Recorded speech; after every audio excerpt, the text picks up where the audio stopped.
감사합니다. 우리 인사하겠습니다. 잘 오셨습니다. 성령 충만하시고 승리하십시오. 제가 교회사를 공부하면서 얻은 유익이 세 가지가 있습니다. 첫 번째는 사람은 의외로 쉽게 타락을 하더라고요.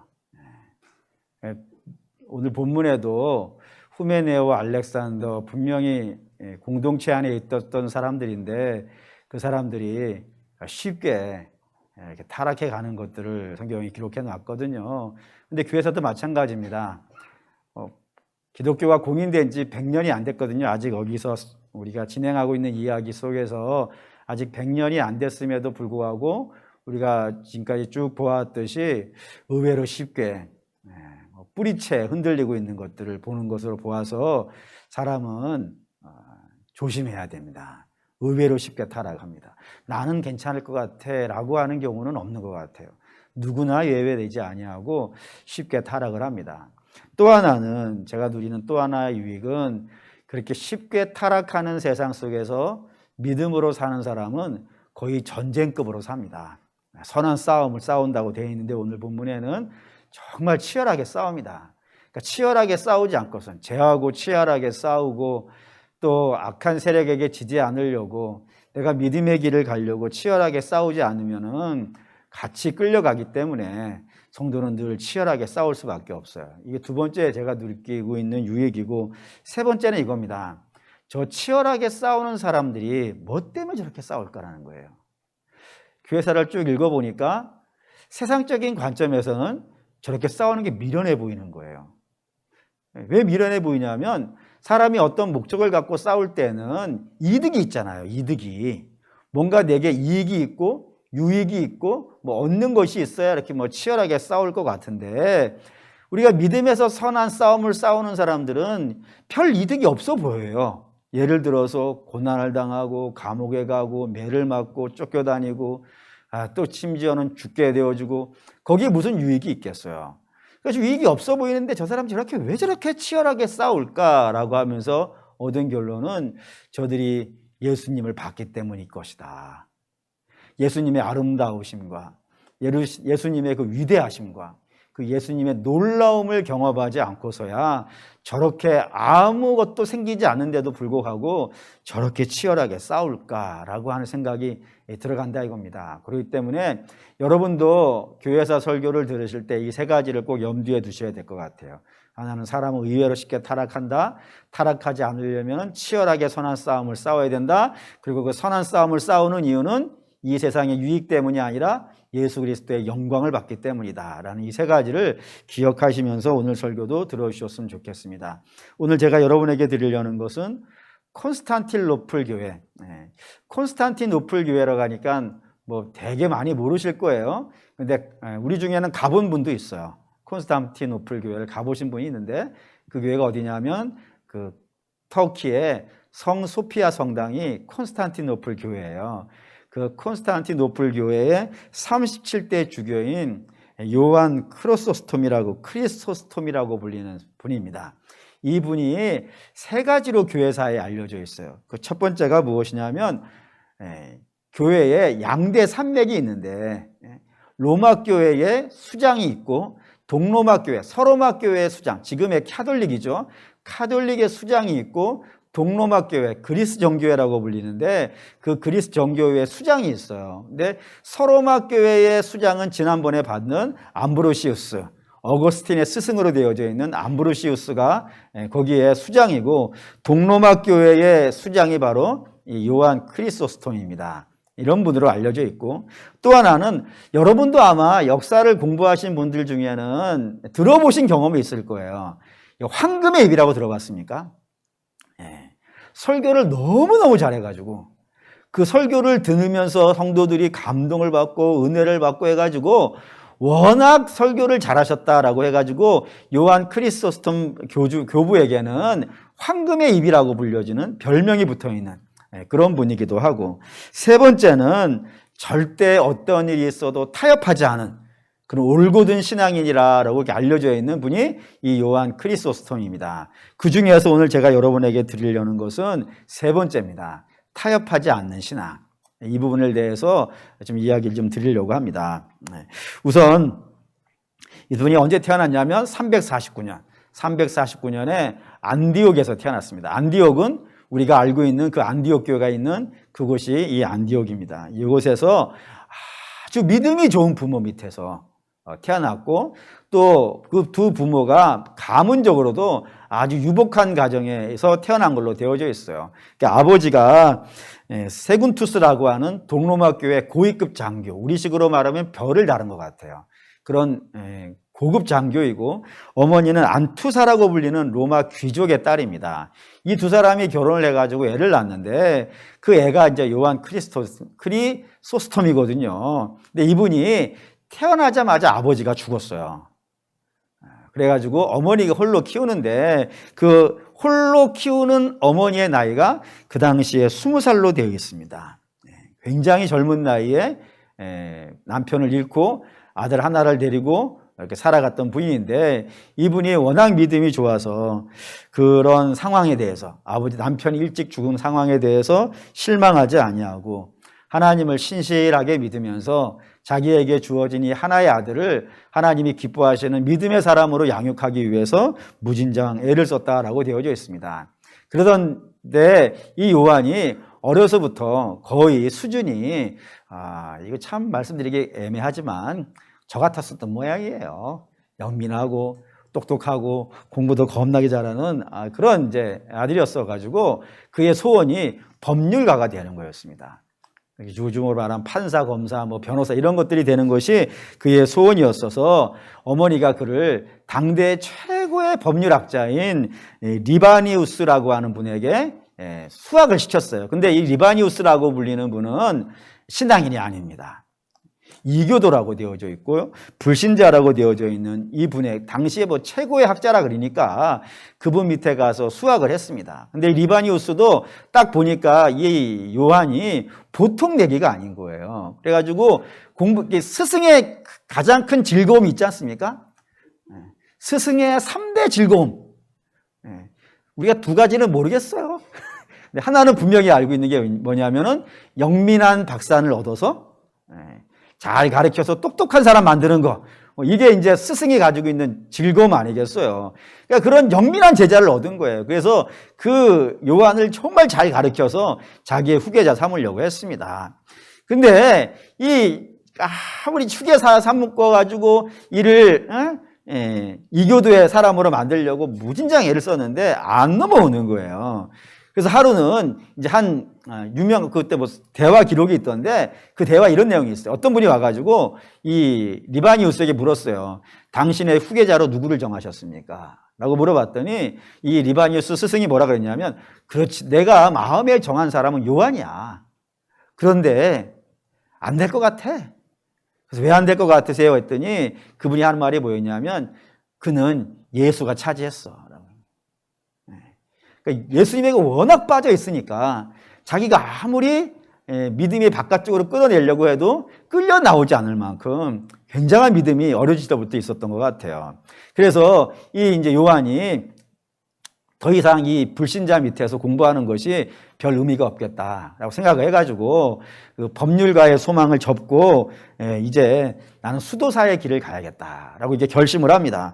그리고 어머니 안투사에게 가서 얘기를 하죠. 어머니, 제가 법률가 되는 것보다는 수도사가 되어서 평생을 하나님을 기뻐하면서 그분을 섬기고 살겠습니다. 라고 이렇게 얘기를 해요. 그래서 안투사가 당연히 그 믿음이 좋은 어머니니까 내 아들이 그렇게 하나님을 섬기고 살아간다는 것이 굉장히 기뻤어요.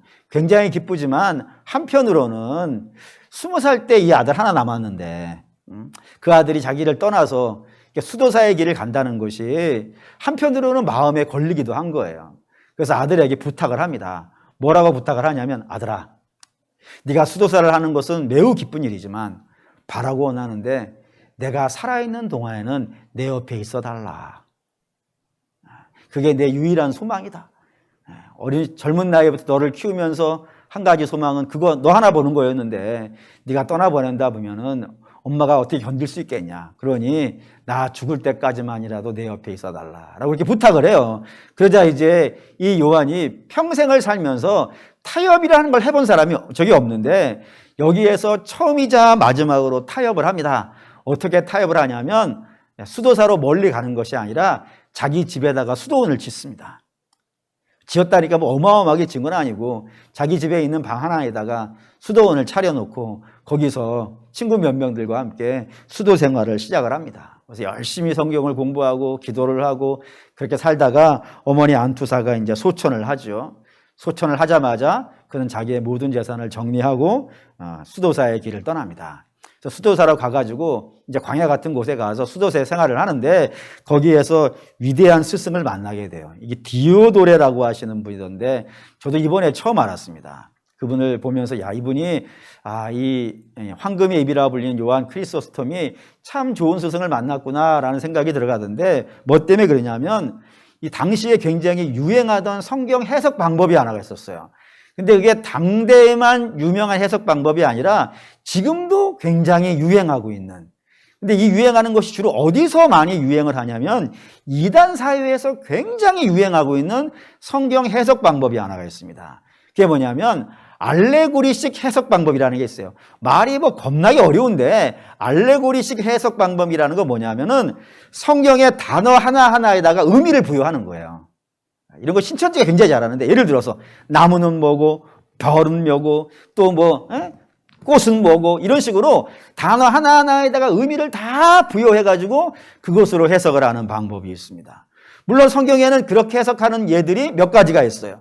어디에 등장하냐면 예수님의 씨 뿌리는 비유 아시죠? 그 씨 뿌리는 비유에서 길가는 무엇이고 또 돌짝밭은 무엇이고 또 가시밭은 무엇이고 옥토는 무엇이고 또 씨는 무엇이고 이렇게 해석을 한단 말이에요. 예수님도. 근데 그렇게 예수님이 알레고리식으로 해석을 하실 때는 한 가지 분명한 조건이 하나가 있어요. 그게 뭐냐면 비유하실 때.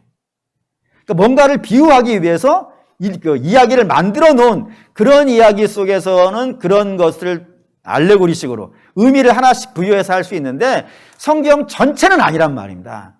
성경 전체로는 하나님의 역사이고 하나님이 이끌어 가시는 방법이기 때문에 역사는 역사로 읽어야 되는데 그렇지 않고 단어 하나하나에다가 의미를 부여하면은 굉장히 심각한 오류가 하나가 생겨요. 그게 뭐냐면은 성경을 가르치는 사람이 자의적 해석을 할 수 있단 말입니다. 자기가 그냥 아무거나 집어넣는 거예요. 내 생각을 전달하기 위해서 아무거나 막 꽂아 놓고 이건 이겁니다라고 이야기하면은 성도들은 그게 꽤 신기한 모양이에요. 아우 저거 저렇게도 해석도 되네. 신기하네. 그리고 이해도 쉽고 그렇게 돼가지고 거기에 뭔가 특별한 것이 있는 것처럼 넘어가는 경우들이 있지만 그렇게 알레고리식으로 해석하는 것은 고대로부터 믿음을 정식적으로 공부한 사람들에게는 굉장히 금지되어져 있는 그런 내용들이 되어진다 이겁니다. 근데 어쨌든 이 디오도레라고 하시는 분은 성경을 성경으로만 해석을 했어요. 하나님 말씀을 있는 그대로만 설교하는 그런 분 밑에서 이 요한이 공부를 했으니까 공부를 잘했겠죠. 워낙 또 똑똑한 분이니까. 특별히 이분이 공부를 얼마나 열심히 했냐면은 6년 동안 이 디오도레라고 하는 분 밑에서 수학을 하는데 그 중에 2년을 동굴에 들어가서 생활을 합니다. 동굴에 들어가서 생활을 하는데 기록에 보니까 이렇게 있더라고요. 눕지도 않았다고. 그러니까 2년 동안 꼿꼿하게 앉아가지고 잠도 앉아서 자고 조는 것도 앉아서 조시고 식사도 그렇게 앉아서 하고 그러니까 2년 동안 눕지를 않았대요. 성경만 보느라고. 그러니 뭐 성경을 얼마나 많이 봤겠어요. 그걸 보면서 굉장히 양심이 찔렸어요. 나는 앉아서 보는 것만은 아닌데 어쨌든 굉장히 미안하더라고요. 이 요한 크리소스톰 같은 목사님은 성도들에게 하나님 말씀 전하기 위해서 저렇게 열심히 공부했는데 나는 이게 무엇인가. 그렇다고 제가 대충 보고 있는 건 아닙니다. 좀 보고 있지만 그분에 비하니까 조족지혈에 지나지 아니하더라 라는 걸 알았다는 거겠죠. 어쨌든 그렇게 앉아서 생활만 쭉 하다 보니까 몸의 기관들이 다 망가졌대요. 간도 망가지고 신장도 망가지고 다 망가져가지고 더 이상 생활을 할 수 없어가지고 몸을 좀 보신하려고 자기 고향으로 돌아옵니다. 안디옥으로 돌아와서 거기서 이제 몸 보양하면서 안디옥 교회를 섬기고 있으니까 워낙 성경에 대해서 그렇게 공부를 했으니 보통이 아니하겠어요. 그래서 이 요한에게 안디옥 교회 목사님이 설교를 맡겨요. 그러니까 지금식으로 우리는 신학대학 가고 뭐 이런 과정을 거쳐가지고 설교를 하지만 이 초대교회 때는 신학대학 뭐 이런 게 없잖아요. 그러니 목사님들이 딱 보시고 이분은 설교 좀 할 수 있겠다. 성경을 어느 정도 공부했으면 시키는 거예요. 시켜가지고 설교하는 겁니다. 그러니까 이 요한 크리소스톰도 그렇게 설교를 시작을 한 거예요. 그렇게 설교를 시작하는데 잘했겠어요? 못했겠어요? 황금의 입이니까 얼마나 잘했겠어요. 그래서 6년 만에 안디옥 교회 담임 목사님이 됩니다. 그렇게 되든지 담임 목사가 됐어요. 워낙 설교를 잘했기 때문에 그렇다 이겁니다. 그러던 차에 397년에 아까 말씀드렸던 콘스탄틴노플 교회가 담임 목사가 비게 된 거예요. 그래서 당시의 황제가 아르키디우스라고 하는 황제인데 이분이 거의 허수아비급 황제였고 실제 실권은 신하인 유트로피우스라고 하는 사람이 쥐고 있었어요. 그래서 황제는 무력하고 그 신하가 나라를 다 이렇게 주물락 하고 있으니까 나라가 상황이 좋겠어요? 안 좋겠어요? 뭐 안 좋았어요. 워낙 그래서 백성들로부터 안 좋은 인식을 받고 있으니까 이 유트로피우스라고 하는 사람이 어떻게 하면 내 정권을 좀 유지시킬 수 있을까 고민을 하다가 이 콘스탄티노플 동로마 교회 동로마 지역의 수도인데 여기에 있는 백성들에게 선물을 하나 줘야겠다. 너무너무 좋은 선물을 하나 주면 좋겠다 해가지고 그가 찾아낸 선물이 요한 크리스토스톰이에요. 그러니까 이렇게 설교를 잘하는 분을 데려다 놓고 자기가 데려다 놓고 우리 편으로 삼아가지고 백성들에게 설교를 그렇게 하게 하면은 백성들의 마음에 뭐 분노함이라든가 또 원망함이라든가 이런 것들이 가라앉을 것이고 워낙 인기 있는 분을 모셔왔으니까 백성들도 만족해하지 않겠는가 해가지고 오라 그러는 거예요. 그랬더니 이 안디옥 교회 교인들도 안 보내주는 거예요. 예를 들어서 모모 지역의 어느 교회에서 저보고 오라 그러면 여러분 저한테 안녕히 가세요 하겠습니까? 할렐루야. 이랬다 이거예요. 안디옥 교회 교인들도 안 됩니다. 우리 담임 목사님을 보내드릴 수 없습니다. 막 이러고 있고 뭐 요한도 굳이 뭐 내가 가야 되는가? 이런 생각이 있으니까 안 갔단 말이에요. 그러니까 안 되겠다 싶어가지고 이 콘스탄티노플 교회 이름으로 여기다 청을 넣은 겁니다. 뭐라고 넣냐면 저쪽에 저기 산골짜기에 어느 작은 교회에서 이 요한 목사님을 초대해서 부흥회를 하고 싶어한다. 그러니 지금 오시라. 조그마한 교회라고 안 오시겠느냐? 그랬더니 뭐라 했겠어요. 아 그럼 가죠. 복음 전하러 가는데 가죠 해가지고 가는 중에 납치해서 가버린 거예요. 보쌈 해가지고. 그렇게 데려갔어요. 그리고 여기서 해달라고 이렇게 사정을 하니까 그때서야 이제 요한도 뭐 이것도 하나님의 뜻인가 해가지고 콘스탄티노플 교회에서 이제 목회를 하는데 여기 콘스탄티노플에 왔더니 이 지역과 교회가 난리가 아닌 거예요. 어느 부분에서 그러냐면 일단 부자들이 있는데 부자들이 가난한 자들의 재산을 빼앗는 겁니다. 뿐만 아니라 하나님을 섬긴다고 하면서 재물도 함께 섬기고 있는 그런 삶을 그 동네의 부자들이 하고 있었고 사제들도 심각했대요. 사제들도 뭐 아시겠지만 캐톨릭 같은 경우에는 목사님들이 결혼하지 않잖아요. 그러니까 거기 당연히 결혼 안 하고 있었는데 결혼을 안 하는 대신에 각 가정에마다 영적 자매라는 이름으로 데려다 놨다네. 그리고 같이 살고 있는 거예요. 이런 일도 벌어지고 있었고 또 뿐만 아니라 교회 재정도 도적질하는 자들이 많아가지고 헌금은 분명히 나오고 있는데 그 헌금이 전혀 없어지는 하루만 지나고 나면 사라져버리는 이런 일들이 콘스탄티노플 교회에서 비일비재하게 일어나고 있는 것을 봤죠. 그래서 안 되겠다 싶어서 이것들을 수정하기 시작합니다. 부자들에게는 권면을 합니다. 여러분들의 부가 하나님이 여러분만 먹고 살라고 주신 것이겠습니까? 분명히 가난한 자들과 함께 나누라고 주신 것이니까 여러분들 나누시지요 라고 권면을 하고 또 영적 자매라고 하는 이상한 제도로 집안에다가 부인들을 갖다 놨던 사제들에게는 그들을 내보내라 라고 명령하기도 하고 그리고 교회 재정도 훔쳐가는 자들을 못 가져가게 잘 보존했다고 합니다. 그러니 교회에서 이 요한을 어떻게 생각했겠어요? 설교도 잘할 뿐만 아니라 타락해가는 교회와 세상을 지켜내는 위대한 종이라고 생각하지 않았겠습니까? 근데 반면에 그렇게 진리를 세우고 정의를 세우니까 거기에서 밀려난 사람들은 어떻게 했어요? 오직에 미워하기 시작합니다. 오직에 미워해서 어떻게 하면 저를 해코지할 수 있을까라고 하고 있었던 그때에 이 유트로피우스라고 하는 아까 신하 이 요한을 콘스탄티노플 대교회에 청빙해 왔던 이분이 이제 이 교회를 찾아온 겁니다. 찾아온 이유는 내가 당신을 여기에 데리고 왔다 이거예요.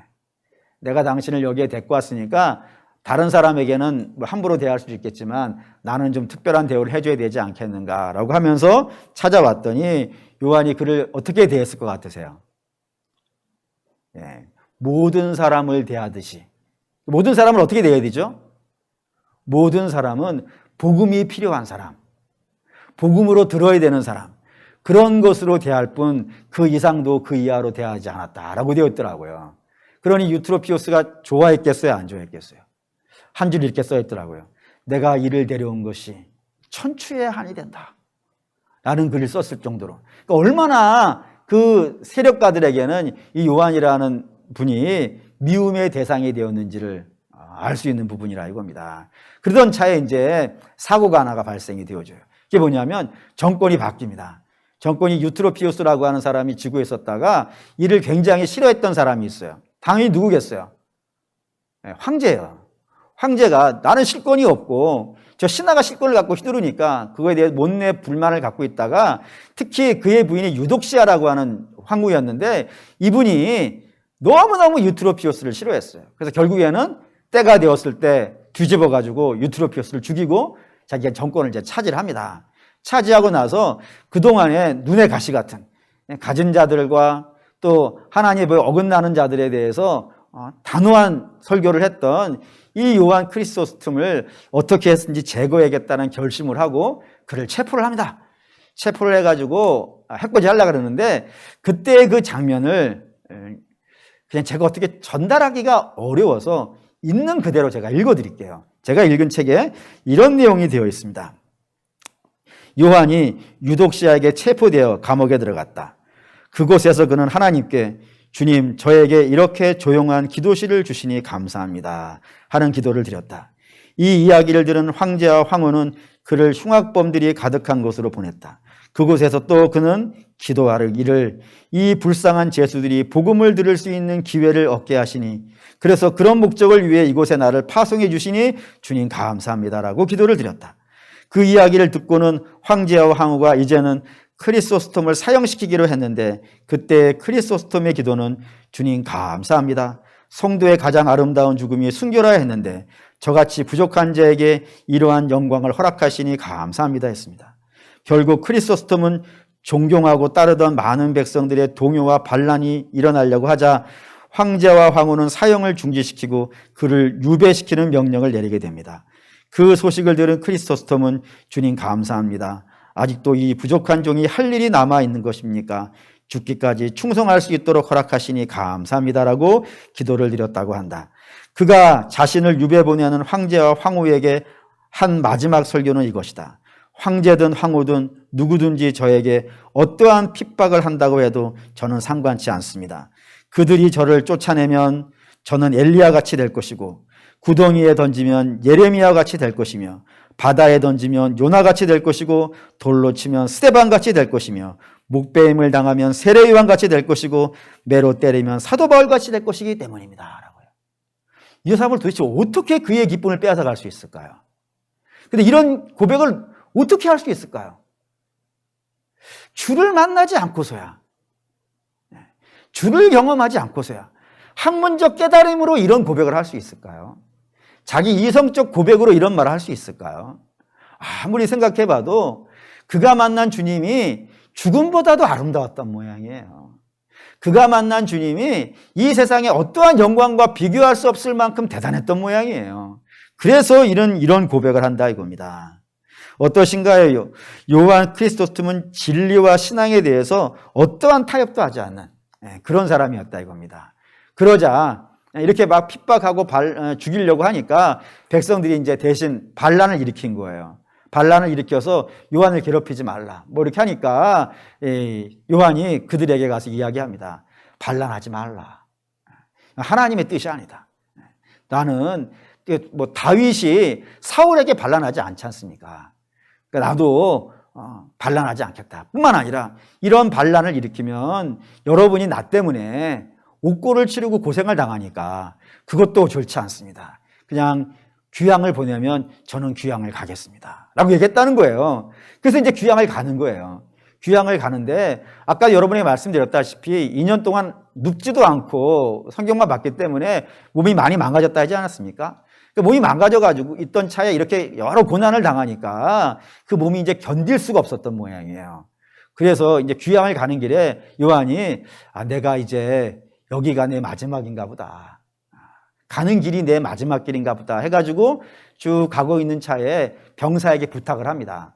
뭐라고 부탁하냐면 나를 이 근처에 가까운 교회에다가 잠시만 좀 데려다 달라라고 부탁을 해요. 그래서 이제 그 병사가 지나가는 길 옆에 있는 자그마한 교회에다가 그를 가서 딱 눕혔어요. 그러자 그가 여기에서 두 가지를 합니다. 이 두 가지가 제 마음에 굉장히 와닿았어요. 첫째는 무엇이냐면 여기서 성찬을 받습니다. 그가 마지막 하는 일이에요, 이게. 그러니까 교회로 나를 데려다 달라고 한 것은 이 성찬을 받고 싶어서 그래요. 근데 제가 이게 왜 이렇게 마음이 와닿았냐면은 우리는 지금 1년 6개월이 되도록 성찬을 못 하고 있어요. 근데 성찬을 하는 것이 마지막 소원이지 않는 거예요, 제가. 하나님, 성찬기까지 다 사다 놓고, 그것도 코로나 때문만은 아니지만 1인이 한 사람씩 쓸 수 있는 성찬기를 사다 놓고도 못 쓰고 있는 이 마음을, 안타까운 마음이 사실 내가 그렇게 있었나? 주님, 내가 마지막 소원이 있다면 성찬 한번 받게 해주십시오. 이게 내 마지막 소원일까? 하는 생각이 들어가고 있는 차에 이 요한 크리소스톰은 자기의 마지막을 성찬과 함께 주님의 살과 피를 먹는 것으로 그의 마지막을 보내고 싶었다는 것이 너무 마음이 와닿았어요. 그리고 우리 사랑하는 여러분, 더 고민하고 더 기도해 봐야겠지만 저와 여러분들의 분명한 소원 중에 하나도 주님의 살과 피에 참여하는 것이라 믿습니다. 그러면 좀 같이 기도해 주시죠. 성찬을 조만간에 할 수 있도록 하나님께서 지금 상황을 열어주십시오라고 하면서 기도해 주셔서 성찬을, 주님의 살과 피를 받는 그 영광스러움을 곧 회복할 수 있기를 주의 이름으로 축원합니다. 또 하나 그가 여기서 하는 일이 있는데 그 또 하나 한 것은 교회사에 가장 길이 남을 설교를 한마디를 합니다. 설교라 그러니까 말이 많은 것라고 생각하실지 모르겠지만 그가 여기에서 한 말은 단 한마디였습니다. 한마디의 설교를 했는데 그 한마디의 설교가 교회사에 길이 남는 역사가 되었다는 겁니다. 그 설교가 무엇이냐 라면 이거였습니다. 모든 일에 하나님께 영광을 돌릴지어다. 아멘 하고 죽었어요. 이런 설교해야 되지 않겠습니까? 그가 지금 살아온 길이 만만치 않았어요. 악한 자들이 그를 이리저리 해코지하려고 수도 없이 그랬고, 그리고 그런 해코지함에 마음을 그들에게 줬으면 그들의 인내에 맞는 설교를 하고 그들을 기쁘게 해주는 일을 했다면은 이런 고생하지 않았을 텐데 그는 그들을 기쁘게 해주는 것보다는 주를 기쁘게 해야 되는 것이 중요하다고 생각했다니까요. 그래서 주의 편에서 주의 말씀 전하다가 이렇게 고생을 하고 죽게 되었는데도 불구하고 그가 마지막 한 설교이자 마지막 유언이 무엇이냐면 모든 일에 하나님께 영광을 돌릴지어다 하고 죽었다니, 이런 설교를 하고 내가 죽어야겠다라는 생각이 들더라고요. 그것이 이 요한 크리스토스의 마지막 이야기라 되어져 있습니다. 이 이야기를 오늘 우리 사랑하는 권사님들에게 또 주간 예배 드리는 것은 우리 권사님들이 신앙이 이래야 되지 아니하겠는가 라는 생각이 들어서 그래요. 왜냐하면은 권사란 직분이 좀 매우 특이한 거 아실까요? 일반적으로 우리 안수 집사님이나 장로님 계시지만 다른 생각을 하지 마시고요. 헌법에 이렇게 돼 있어요. 무비교인 5년이라고요. 다시 말하면 세례 받고 나서 5년이 지나고 나면 장로 선거를 할 수 있고 안수 집사 선거를 나갈 수가 있어요. 그분의 직분이 무엇이든지 중요하지 않습니다.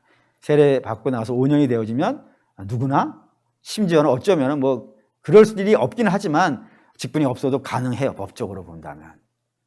근데 권사는 좀 달라요. 권사는 조건이 분명합니다. 권사는 여러분 아실 때 뭐라 그랬어요? 10년이 뭐의 10년이에요? 세례받고 10년이에요? 아니에요. 집사 이후의 10년이에요. 그러니까 집사가 되려면 그 앞에 또 뭐가 있어야 되지 않겠어요? 세례받고 우리 교회 같은 경우는 3년이 지나야 집사가 되어지니까 합치면 세례받고 나서 13년이 지나야 권사가 될 수 있는 자격이 생겨요. 그러니 만만치 않죠. 근데 왜 이렇게 권사 직분이라는 것에 대해서 만만치 않은 조건을 달았을까? 그걸 굉장히 긴 시간을 고민을 했어요. 그리고 얻은 결론이 뭐냐면 권사는 모든 성도들에게 진짜 성도의 믿음의 본이 되어야 되지 않겠는가. 세례받고 나서 오랜 시간 하나님께 기도하고 그리고 믿음으로 교회를 섬기고 가장 낮은 곳에서 교회를 온몸으로 다해서 청소도 하고 가꾸고 돌보고 그런 시간들이 오래 쌓여서 그 신앙의 덕이 온몸에 가득 채워진 그런 상태에서 권사가 되어야 된다라고 하는 그런 의미가 있는 것이 아니겠는가라는 생각이 들어가더라 이겁니다. 근데 저는 뭐 다행히 우리 교회는 우리 권사님이 다 그런 분인 줄 믿습니다. 할렐루야. 그럼 우리 사랑하는 권사님들이 그래서 권면을 드리는 것이죠. 여러분들이 그동안의 신앙의 오랜 역사를 통하여서 몸에 가득 배어져 있는 신앙들을 이제 좀 빚을 내야 되지 아니하겠는가. 예를 들어서 기도하는 일에 더 좀 매진해 주셨으면 어떨까 생각도 들어가고 또 뭐 코로나 시대니까 가장 어려운 게 전도라고 하지 않습니까? 근데 어차피 뭐 전도라는 것이 내가 씨를 뿌린다고 내가 거두는 게 아니지 않습니까?